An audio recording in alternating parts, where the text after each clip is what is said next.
Hey guys, today we're going to be watching a pool owner show us how he opens a pool and cleans it whenever it's green. Let's start. Nobody likes having a green pool, and when you first open it up, this is what it might look like. But opening your pool is an easy job if you know a few simple steps. Now, of course, you could pay someone else to open it, but that could cost you as much as $500. And if you pool... That is true. It costs around $500 or more depending on how dirty or green it is, so. turns green again, you'll be paying them throughout the season. So in this video, I'm going to show you how to open my own pool, save a lot of money doing it, and learn about taking care of the water so that it's clear all season long. Now, of course, your pool installation will be different, plumbing can be different, and I can't show you everything in every situation, so use this as a general guide, but it will apply to in-ground and above-ground pools. Start by making sure that all your timers and switches are in the off position. Now you've got to go ahead and remove your pool cover. Now I've got one of those tension safety covers, and you do this by removing each one of the springs, and then grab a helper and evenly pull the cover off until it's completely off the pool. Some years are worse than others, and this one's pretty bad. This pool looks like it's filled with antifreeze. I mean, that green is glowing. That's not too bad. Not very many debris because of the pool cover. And it should be pretty easy to turn the green pool around because there's not too much debris in it, so. But I'm not worried in the least bit because I know exactly how to deal with it for the least amount of money. Next, I remove anything on the surface that shouldn't be there. I'm not really worried about leaves, but things like this you want to get rid of. This was part of the winterization package I used. That's a chlorinator, and that little sponge is designed to absorb oils. Now these are disposable, so I could just throw them right out. Next, take a few minutes to rinse off your cover before you put it away. Using your fresh water from your hose is going to make sure there's no chemicals left on it. Now if you've got a cover like mine, you're going to have anchors like this in the deck, and you need to screw them down so that they're level with the surface and people don't trip over them. Yeah, if you stub your toe on that, it does not feel good. Next, I remove any winterization plugs. Now this is going to vary pool to pool, but you're going to have something in your skimmer like this that's basically blocking the water from getting into the pipes during the winter freeze. Take a few minutes to locate any of the plugs. You might have them on your return lines or maybe even inside your pool pump itself. Now closing a pool is a lot harder than opening it, which is why... That's true. Closing a pool is way harder than opening it, so. I really don't recommend closing it yourself until you're sure, but when you open it, you're just going to find those plugs, remove them carefully to make sure that all those pipes are now free and open.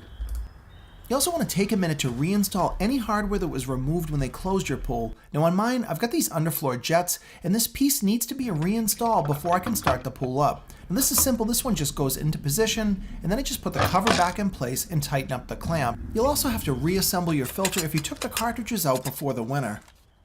Now we're ready to get our pump going so that we can circulate the water and get rid of that green algae. Now I like to remove the cover of the pump and fill the skimmer basket up with water. Here I'm basically... Yeah, so you need to fill up the pump with water so it can start running.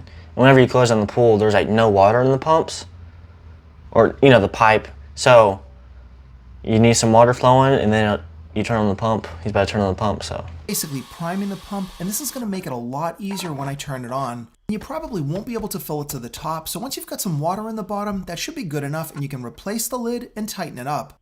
Now we're ready to turn the power back on. Now in my house, I've got circuit breakers for the pool, so I'm going to start by turning those on and then going back outside and turning my timer on and my other power switch to the on position. Now I've got a variable speed pump, which means it kind of has like a computer that runs it, so it's not going to start up right away and it kind of ramps up slowly. A lot of times these pumps are going to sound really weird when they first turn on. You might even hear some grinding. But if it looks like it's starting to move water, things are probably flowing in the right direction. If you've got any kind of crazy noises or other issues, go ahead and shut the power off and you might want to take another look.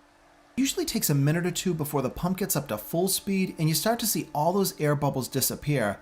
And now you want to check out your pool and make sure... And if it isn't running, like if you turn on your pump and it's nothing, no water's moving like after a while, you need to redo it, so put more water in it, let it sit there for a while, and turn the pump back on, and it should go back to normal. If it doesn't, I'd probably call a pool professional and see what's going on.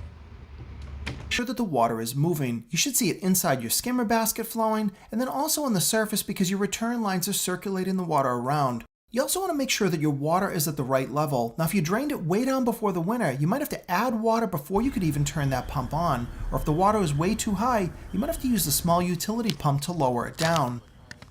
Things are looking good, so I'm going to replace the cover of my skimmer and break out my brush. Now, if you don't have one of these nylon bristle brushes, you definitely want to get one because this is critical and a big tip to getting your pool clear.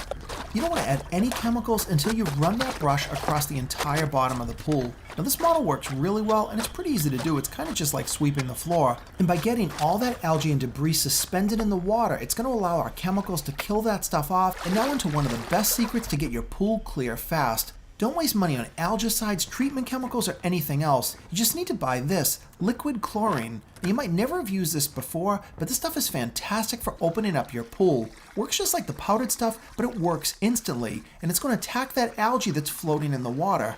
You want to follow the directions on the bottle for your size pool, but this pool's about 18,000 gallons, and that means I need to use 2 bottles of the liquid chlorine. And be sure to leave your... Yeah, usually what we would do for a green clean, we do shock and flock it, and then after like 6 hours we turn the pump off, and it should start, all the debris should start falling down, and we come out like 4 days later or somewhere in there and vacuum it out the waste, and it looks clear. So pump and filter running on continuously for at least the first few days. Now here is the pool just 4 hours later. You can see that green is pretty much gone. Now the water's still dirty and cloudy, but it looks a lot better. And here we are 24 hours later, the pool looks a lot better, and you can see a few spots that I missed with the brush, so this is a good time to scrub those, and you can also scrub the sides of the pool if you want to. Now it's day 3 and the pool is looking absolutely awesome. The water's clear, all the algae's gone, and at this point I have not added any chemicals, just those 2 gallons of liquid shock. When it comes to pool water, remember that less is always more. That's why I like to shock a pool first to see if I can get rid of the problem. Now of course you do still have to worry about water chemistry, so at this point you want to test your water. But don't get your water tested at one of those pool stores because they are going to tell you to buy everything under the sun, and you can test the water yourself in just 15 seconds. Don't buy those liquid test kits. They're a pain and they take forever. Yep. The best way to test your pool water is with these. These are Hatch test strips and they are absolutely awesome. You just take one of the strips out of the bottle, dip it in the pool for just a second, and then hold it horizontally for 15 seconds to let the colors develop. You just match the squares up to the spot. So I would say, going out to those pool businesses like in the stores, I would say not to do that too, like what he just said. And then they do sell you a lot of chemicals you probably don't need. They do help a little bit, but in this test strips, you need to make sure you go all the way down to your elbow, or else it won't give you the right chemical balance. Spots in the bottle, and you know exactly what you have for pH, alkalinity, hardness, cyanic acid, and a lot more. This is so easy to do. I usually will test my water every other day because it is that simple. And now you'll know if you're low or high on anything that you need to go back to the store and make a purchase to make that adjustment. And what I just showed you is the secret to how I keep my pool looking clear all season long. Yep, that's the end of our video. I appreciate watching. Watch our videos right here, and I'll see you next time. Thank you.